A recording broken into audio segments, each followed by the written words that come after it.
Today, we will talk about the story of a movie called Miller's Girl. It is about a teacher who gets too close to a young, beautiful student. So, let's not waste time and start the explanation. The story is about a girl named Cairo, whose parents live in another country. She stays alone in an empty house and loves writing. One day, while walking through the jungle, Cairo found a classroom where she met a man named Jonathan Miller. Jonathan is a middle-aged man who failed to become a successful writer, so he decided to work as a teacher instead. When Cairo joined Jonathan's class, he asked her to read books from the syllabus, but she had already read them all. Then, another girl named Winnie arrived. She was not just a student in the class, but also Cairo's good friend. The two of them decided to go out and eat something together. Jonathan found an adult book among Cairo's things. Just then, his friend Boris arrived with coffee. He took the book from Jonathan and started reading it. Both Boris and Jonathan were shocked to see that it was a copy of a book written by Jonathan himself. Jonathan's wife, Beatrice, tries to get his attention at night. Jonathan tells her that a student was reading his book in class today. Then, Beatrice gets a call from her friend Amy. After the call, she and Jonathan drink together. As they get closer, Beatrice gets another call, making Jonathan frustrated. The next day, Jonathan told Boris everything, and Boris started teasing him. While they were talking, they saw Cairo coming out of the jungle. Jonathan, still feeling uneasy about last night, watched her closely. He asked, "Aren't you afraid to walk through the jungle alone?" Cairo smiled and confidently replied, "I am the scariest thing in that jungle." Hearing her bold words, Jonathan burst into laughter. Boris also found it amusing, and they both looked at Cairo with surprise. At school, Winnie dropped her books on purpose. Boris noticed this and asked, "Tell me, what do you want?" Winnie was playfully teasing Boris. Cairo saw everything and laughed. She looked at Winnie and said,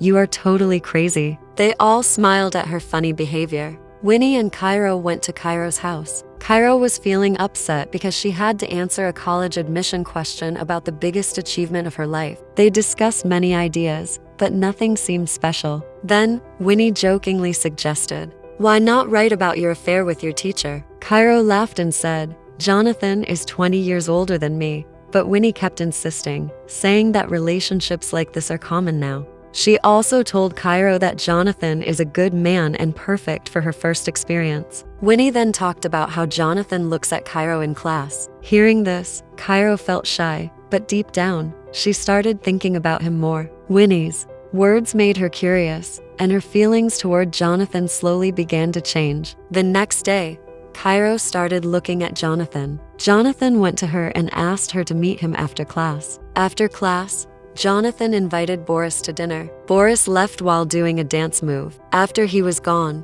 Jonathan tried to copy the step. Just then, Cairo arrived, and they both laughed and forgot about it. Jonathan was very impressed with a paragraph Cairo wrote. He memorized it word for word. Cairo noticed that he paid attention to her work and felt happy. Jonathan asked Cairo to write a short story in the style of her favorite author. If she did, he promised to give her full marks in the midterm. Cairo immediately agreed. She told Jonathan that she had also read his book and even remembered many lines from it, just like he had with her paragraph. Jonathan was impressed. He then invited Cairo to meet him this weekend so they could discuss her assignment.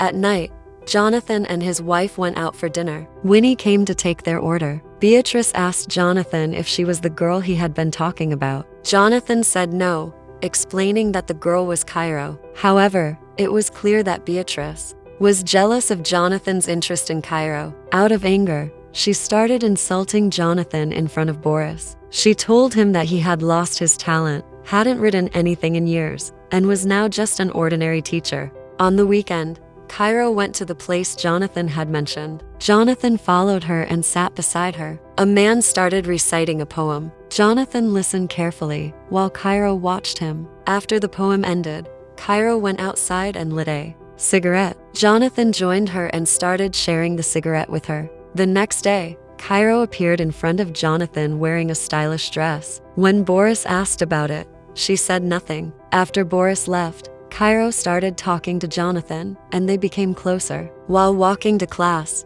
Jonathan received a message from his wife about going out somewhere. In class, Cairo told Jonathan about her favorite author, whose style she would use for her story. Jonathan was in a hurry to go home, so he quickly agreed without much thought. After Jonathan left, Winnie climbed onto his table and started teasing Cairo. Then Boris arrived to meet Jonathan, and Winnie began teasing him too. She hid his phone in her clothes. Meanwhile, Cairo was searching for her phone but couldn't find it. Jonathan's plan to go out with his wife was canceled because she was busy with work. Then, he got a call from Cairo and realized he had mistakenly taken her phone in his bag. Since his plans were already canceled, he decided to go and return the phone to Cairo. When Jonathan reached outside Cairo's house, it started raining. Cairo stepped out wearing a thin dress. They looked at each other for a moment, then moved closer and shared a kiss. After Jonathan and Cairo kissed, he returned home.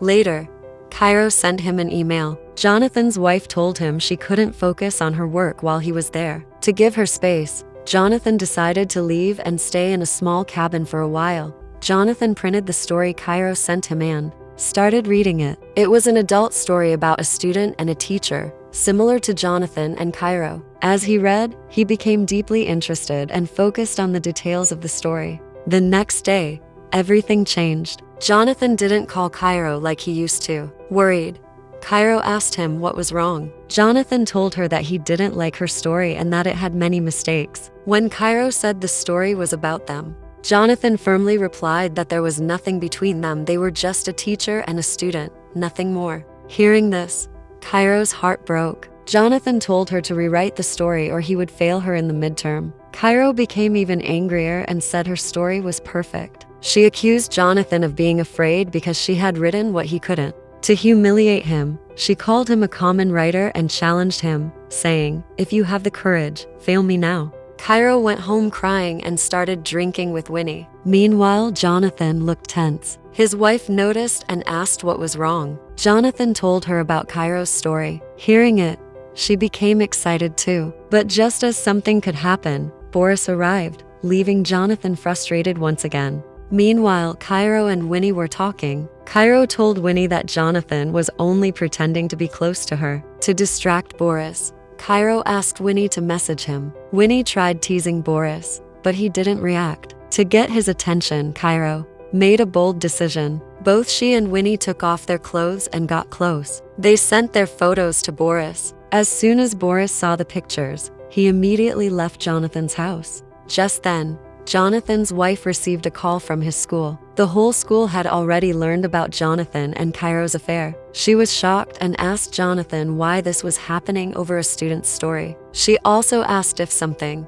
else had happened between him and Cairo, but Jonathan denied it. The next day, Cairo didn't come to class. She was in the vice principal's office. The vice principal asked Cairo and Jonathan what was going on. Cairo told the truth. Jonathan gave her the midterm assignment early. They smoked cigarettes together, and they met outside school. When it was Jonathan's turn to speak, he hesitated to answer. Seeing his hesitation, the vice principal understood the situation and decided to suspend Jonathan from his job. Outside the office, Boris told Jonathan that he should have known his limits. He said that because Jonathan crossed the line, he was now in this situation. Then, Boris walked away. When Jonathan came home and told his wife that he was fired, she began to doubt him. She asked again if something had happened between him and Cairo, but Jonathan denied it. However, his wife wasn't convinced. She then asked if he had feelings for Cairo, but Jonathan remained silent. This led to an argument, and they started pointing out each other's flaws. The fight became so intense that Jonathan's wife finally decided to divorce him.